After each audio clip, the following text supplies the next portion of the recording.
English Gurukul परिवार का हिस्सा बनने के लिए और हमारे साथ अपनी इंग्लिश को इम्प्रूव करने के लिए चैनल को अभी सब्सक्राइब कीजिए। हेलो दोस्तों, स्वागत है आपका इंग्लिश गुरुकुल यूट्यूब चैनल पे।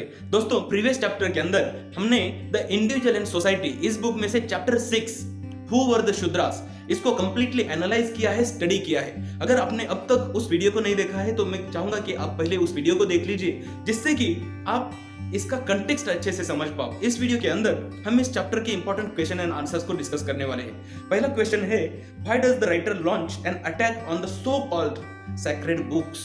तो यहाँ पे क्वेश्चन के अंदर ही लिखा गया है सो कॉल्ड। सो कॉल्ड का मतलब क्या हुआ? तथाकथित। यहाँ पे डायरेक्टली नहीं करे, सैक्रेड बुक्स ऐसा डायरेक्टली पूछा नहीं जा रहा कि जो बी आर अम्बेडकर है वो पवित्र ग्रंथों के ऊपर अटैक क्यों करे, ऐसा नहीं पूछा जा रहा। ऐसा पूछा जा रहा है कि डॉक्टर बी आर अम्बेडकर तथाकथित पवित्र ग्रंथों के ऊपर अटैक क्यों कर रहे हैं। तो इस क्वेश्चन में से ही मेरे ख्याल से बहुत ही खूबसूरती से पूछा गया सवाल है। इस क्वेश्चन में से ही हमें एक इंडिग्नेंट सा फील हो रहा है, हमें महसूस हो रहा है कि जो सैक्रेड बुक्स हैं वो उतनी सैक्रेड है नहीं, ऐसा डॉक्टर बी आर अम्बेडकर को महसूस होता है। वो कहते हैं कि ये जो सैक्रेड बुक्स है, पवित्र ग्रंथ है, वो किसी भी तरह से पवित्र है ही नहीं, ऐसा उन्हें महसूस होता है। और यही रीजन है कि वो उनका खुलासा करने के पीछे लगे हैं। वो मानते हैं कि ये जो सैक्रेड बुक्स है, इन सैक्रेड बुक्स की वजह से जो लगभग 50% या 50% जो जनता है जो कि दलित वर्ग में बिलोंग करती है, दलित के तौर पर अपनी जिंदगी बसर करती है, इनकी जिंदगी जीते जी नरक बनाकर रख दिया है। ये जो पवित्र ग्रंथ है, इन्होंने ही हिंदुइज्म के अंदर या हिंदू समाज के अंदर इतना बड़ा कास्ट और क्लास डिवाइड बना दिया है। इन पवित्र ग्रंथों की वजह से ही आज समाज या तो बहुत गरीब था या फिर बहुत अमीर था। एक तरह जो ब्राह्मण्स थे वो शानो शौकत से जीते थे, पूरे अधिकारों के साथ जीते थे, वही दूसरी ओर जो दलित थे वो किसी कुत्ते से भी भयानक जिंदगी बसर करते थे। रीजन क्या था कि कोई कुत्ते की अगर परछाई किसी ब्राह्मण के ऊपर पड़ जाए तो अच्छा माना जाता था, ठीक माना जाता था, नॉर्मल माना जाता था। लेकिन वहीं अगर किसी शूद्र या किसी दलित की परछाई तक ब्राह्मण के शरीर के ऊपर पड़ जाए तो बहुत ही बुरा माना जाता था, और उस चीज के लिए भी जो शूद्र व्यक्ति थे उनको सजा दी जाती थी। अगर किसी शूद्र व्यक्ति ने, किसी दलित व्यक्ति ने कोई संस्कृत श्लोक सुन लिया तो उसके कान में शीशा डाल दिया जाता था, पगलता हुआ शीशा डाल दिया जाता था, उसे बहरा कर दिया जाता था। कहीं कहीं दफा उन्हें लटकाकर फांसी देकर मार दिया तक जाता था। क्यों? क्योंकि उन लोगों ने कुछ संस्कृत के श्लोक सुन लिए थे।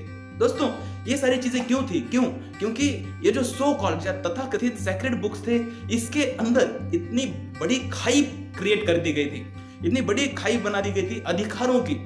जो ब्राह्मण्स के अधिकार थे वो बहुत ऊंचे थे, बहुत बड़े थे। उन्हें यह भी अधिकार था कि अगर वो किसी शूद्र व्यक्ति का मर्डर कर देते हैं, अगर किसी दलित का अगर वो खून कर देते हैं तो बतौर शिक्षा वो हो सकता है एक समय का खाना स्किप कर दे।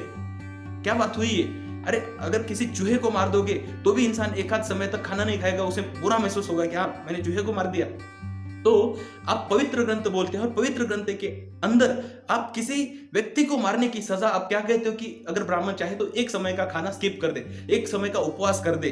क्योंकि उसके हाथ से एक दलित या एक शूद्र का वध हो गया, खून हो गया। दोस्तों, ये बहुत ही गलत था और यही रीजन था कि doctor B R Ambedkar in sacred books के ऊपर, इन पवित्र माने जाने वाले ग्रंथों के ऊपर एक अटैक करते हैं। क्वेश्चन नंबर 2 है, according to Ambedkar communalism is inherent in the Hindu social organization. Do you agree? Give reasons for your answer. दोस्तों, डॉक्टर बी आर अम्बेडकर कहते हैं कि कम्युनलिज्म जो सांप्रदायिकतावाद है। अब सांप्रदायिकतावाद क्या होता है? अलग अलग संप्रदाय के व्यक्ति, अलग अलग जाति के व्यक्ति एक दूसरे को बहुत अलग मानते हैं। एक संप्रदाय के व्यक्ति अपने आप को बहुत बड़े मानते हैं, ब्राह्मण्स अपने आप को बहुत बड़े मानते हैं, वहीं जो दूसरे समुदाय के व्यक्ति हैं उनको वो बहुत ही शुद्र मानते हैं, बहुत ही नीच मानते हैं। जैसे कि ब्राह्मण दलित व्यक्तियों को बहुत ही नीच, बहुत ही शुद्र मानते थे। वो मानते थे कि ये हमारी जो बावली है, जहां से हम पानी पीते थे, वहां से पानी पीने के भी लायक नहीं है। अगर इन लोगों ने गलती से इस पानी को छू लिया तो इस पूरी बावली को हम खाली कर देंगे, लेकिन इसका पानी नहीं पिएंगे। ये लोग इतने अपवित्र है, ऐसा ये लोग मानते थे। तो कहीं ना कहीं वो कह रहे थे जो कम्युनलिज्म है, जो सांप्रदायिकतावाद है, वो हिंदू सोशल ऑर्गेनाइजेशन के, हिंदुइज्म के अंदर इनहेरेंट है। इसका एक अविभाज्य, कभी ना अलग किया जाने वाला हिस्सा है। तो कहीं ना कहीं डॉक्टर बी आर अम्बेडकर यहाँ पे पूरे के पूरे हिंदुइज्म के ऊपर ही सवाल खड़ा कर रहे हैं। वो कह रहे हैं कि हिंदुइज्म के अंदर सांप्रदायिकतावाद कूट कूट कर भरा पड़ा हुआ है। इसका यही कारण था कि आगे जाकर उन्होंने अपनी जिंदगी में बौद्धिज्म को एक्सेप्ट किया और उन्होंने कहा भी था कि मैं बतौर हिंदू पैदा तो हुआ हूं लेकिन मैं हिंदू के तौर पर मरूंगा नहीं, क्योंकि वो कहीं ना कहीं मानते थे कि जो हिंदुइज्म है उसके अंदर बड़े पैमाने पर सांप्रदायिकता भरी हुई है। दो व्यक्ति फिर हो सकता है दोनों ही हिंदू है लेकिन दोनों को समान अधिकार नहीं है, दोनों ही हिंदू है लेकिन दोनों के बीच में बहुत ज्यादा डिफरेंस है, एक को बहुत ज्यादा अधिकार है, एक को बहुत कम है और दोनों की जिंदगी बहुत अलग है। तो यही रीजन था कि हम एग्री कर सकते हैं, हम ये फैक्ट्स के ऊपर या हम जब सोशल स्ट्रक्चर देखते हैं उनको ऑब्जर्व करके इस चीज से एग्री करते हैं, सहमत होते हैं कि हाँ हिंदुइज्म के अंदर जो सांप्रदायिकतावाद है ये पहले से था और आज भी है। दोस्तों अगर आप ओपन माइंडेड हो तो आप इन चीजों को इजीली एक्सेप्ट कर पाओगे, क्योंकि ऐसा आज की डेट में भी हम देख सकते हैं कई सारे भारत के राज्यों में आज भी सिर्फ कास्टिज्म के बेसिस पर कुछ गिने चुने कास्ट के लोगों के साथ बहुत अन्याय होता है, उन्हें मार दिया तक जाता है। अगर आप इन चीजों को एक्सेप्ट नहीं करते हो, नहीं मानते हो, तो आप आर्टिकल 15 जैसी कुछ ट्रू स्टोरीज के ऊपर बेस्ड मूवीज को देखिए तो आप इन चीजों को अच्छे से समझ पाओगे। क्योंकि हो सकता है कि आपकी जिंदगी के अंदर ऐसे प्रसंग नहीं आए, ऐसे अनुभव नहीं आए, तो आपको लगता होगा कि सब कुछ सही है, लेकिन ऐसा है नहीं।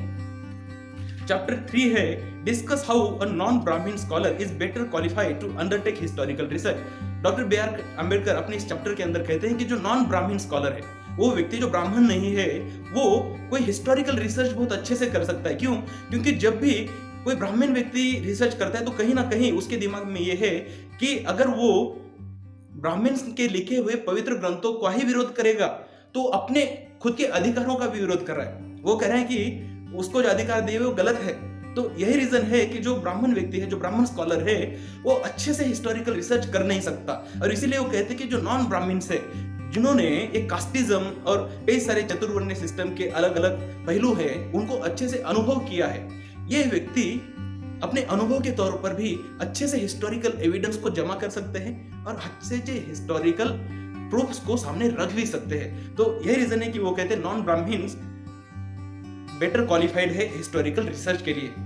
फोर्थ और आखिरी क्वेश्चन है why does Ambedkar question the reader against making this book a preface to non Brahmin politics. दोस्तों इस चैप्टर के जो प्रीफेस में उन्होंने लिखा है बहुत ही कटु चीजें हैं, तो उन्हें लगता है कि जो रीडर्स है, जो लोग पढ़ रहे हैं, उन्हें ऐसे लगेगा कि डॉक्टर बी आर अम्बेडकर ने तो अपना पॉलिटिकल एजेंडा यहाँ पे प्रस्तुत कर दिया। डॉक्टर बी आर अम्बेडकर ने यहाँ पे नॉन ब्राह्मण जो पॉलिटिक्स है, जो राजनीति है भारत देश की, उसके लिए एक डिक्लेरेशन दे दिया, ऐसा उन्हें महसूस हो सकता है। तो वो कह रहे कि ऐसा नहीं है।